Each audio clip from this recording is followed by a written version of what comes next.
సంక్రాంతి వచ్చిందంటే చాలు గోదావరి జిల్లాల్లో కోడిపందాలు గుర్తుకొస్తాయి. కానీ జిల్లాలోని ఓ గ్రామం మాత్రం కోడిపందాలకు దూరంగా ఉంటారు. పండుగకు 3 రోజుల ముందు నుంచి పండుగ వెళ్లిన వారం రోజుల వరకు మొత్తం 10 రోజులు క్రికెట్ పండుగ నిర్వహిస్తారు. రంజీ ప్లేయర్ జిల్లా అసోసియేషన్ మెంబర్ దేవు మధు ఆధ్వర్యంలో జిల్లా స్థాయి క్రికెట్ పోటీలు ప్రారంభమయ్యాయి.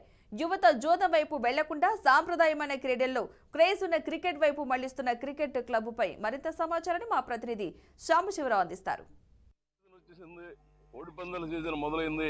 అయితే కాకినాడ రూరల్ లో ఎమ్మెల్యే కురసాల కన్నబాబు ఎవరైతే ఉన్నారో ఆయన 2009లో ఎమ్మెల్యే అయినప్పటి నుంచి కూడా కోడిపందాలు వద్దు, సాంప్రదాయ క్రీడలు ముద్దు అంటున్నారు. అందుకు ముందు నుంచి కూడా గత 30 సంవత్సరాలుగా ప్రస్తుతం జడ్పీటీసీగా ఉన్న యాళ్ళ సుబ్బారావు కావచ్చు, లేదంటే ఈ పోటీలని ₹1,00,000 సొంత నిధులు వెచ్చించి ఆర్గనైజ్ చేస్తున్న దేవ్ మధువీరేష్ కావచ్చు. క్రీడా పోటీలు ముఖ్యంగా ఏదైతే యువతలో క్రేజ్ ఉందో క్రికెట్ పెట్టి ఆ క్రికెట్ పోటీలనే నిర్వహిస్తున్నారు. ఎవరు కోడిపందాలు వెళ్లకుండా చూస్తే మన గ్రౌండ్ లో ఇవాళ నుంచి దాదాపు 10 రోజుల పాటు వందల సంఖ్యలో యువతకు ఉన్నారంటే ఖచ్చితంగా వాళ్ళ దృష్టి జోదం వైపు నుంచి మళ్లించారని చెప్పొచ్చు. ఇది ఈ రోజు బీఆర్కే మార్నింగ్ వాక్. ఈ పోటీలు ఒక సాంప్రదాయంగా 30 సంవత్సరాలుగా వస్తున్నాయి. ఎవరు కూడా కోడిపందాలకు వెళ్ళి గ్రౌండ్ లోనే ఉంటారు. మేము 1990 ఆ టైంలో క్రికెట్ ఈ గ్రౌండ్లో స్టార్ట్ చేయడం జరిగింది. ఆ టైం నుంచి ఈ టైం వరకు కూడా ఒకరి తర్వాత ఒకరు దాన్ని టేక్ ఓవర్ చేయటం, చివరికి గత 20 సంవత్సరాల పైగా మధువీరేష్ ఆధ్వర్యంలోనే ఈ గ్రౌండ్లో క్రికెట్ అనేది సాంప్రదాయబద్ధంగా నిర్వహిస్తూ వస్తున్నాడు. మధువీరేష్కి ఈ కరపకి ఉన్న అవినాభావ సంబంధం ఎటువంటిదంటే ఆ క్రికెట్ తన స్కూల్ టైం నుంచి కూడా ఆడటం, దాన్ని కంటిన్యూ చేయటం, స్టేట్ లెవెల్కి వెళ్ళాలన్న ఉద్దేశంతో ఆడేవాడు. దాన్ని కంటిన్యూ చేయటం, ఈ గ్రౌండ్ని ఒక ముళ్ళ పొదలతో ఉన్న గ్రౌండ్ని ఈ స్టేజ్కి తీసుకొచ్చింది ఘనత ఏదైనా ఉందంటే మధువీరేష్కే దక్కుతుంది.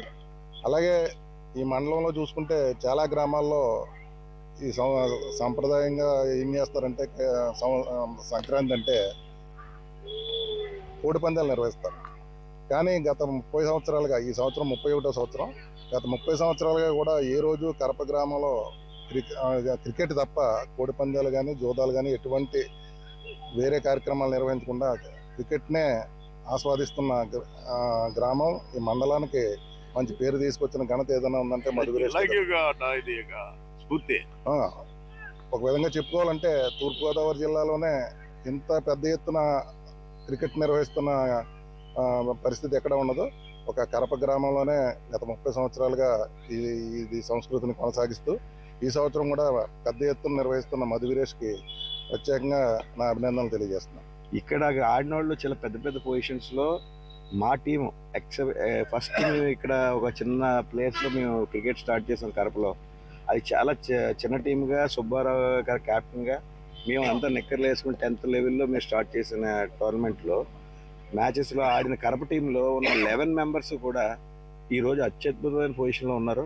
అందరూ కూడా ఈవెన్ TV5 మూర్తి కానీ, లేకపోతే రెడ్డిపల్లి రమేష్ కానీ, అలా ఈ టీం దీనికి అన్ని విభాగాల్లోని 11 మంది స్కిల్ ఉన్న వాళ్ళని ఒక క్రికెట్ ప్రూవ్ చేసింది. అంటే క్రికెట్ అన్నది ఒక ఫోకస్ చేయడానికి యంగ్స్టర్స్కి అందరికీ కూడా ఇండియా లెవెల్ ఫోకస్ అవ్వాలి అంటే అంటే నేను ఎడ్యుకేషన్ పరంగా ఒక డిగ్రీ డిస్కంటిన్యూ ఉన్న నేను, కానీ ఇండియా లెవెల్లో MSK ప్రసాద్ దగ్గర నుంచి ఫోన్ చేస్తే మాట్లాడే వేణుగోపాలరావు దాకా ఫోకస్డ్గా నేను వెళ్ళగలిగానంటే ఓన్లీ ఫర్ క్రికెట్.